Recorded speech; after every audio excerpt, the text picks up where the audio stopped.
মা জানালার পাশে বসেছিল। সন্ধ্যের নরম আলো তার মুখে পড়ে এক অদ্ভুত শান্তি ছড়িয়ে দিচ্ছিল।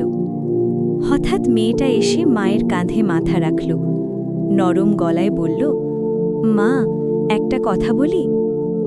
তুমি তো কোনো কিছুর জন্য বাবাকে বকা দিতে পারো, আমি, ভাই, আমরা সবাই বাবার কাছে আবদার করি, কিন্তু বাবা কার কাছে আবদার করে? মায়ের হাত থেমে যায়, চোখ চলে যায় দূরে, অনেক দূরে, পুরনো দিনের ভেতর। তোর বাবা একসময় আমার কাছেই আবদার করত, ছোট ছোট আবদার। আজ একটু আগে ঘুমোবো, তোমার হাতের চা চাই, অথবা শুধু বলতো, আজ একটু পাশে বসো না। কিন্তু এখন দায়িত্বের ভিড়ে তার সব আবদারগুলো চুপ করে গেছে।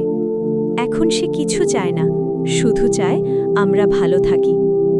সেই রাতে বাবা যখন দরজা খুলে ঘরে ঢোকে, মেয়েটা দৌড়ে গিয়ে তার হাত ধরে।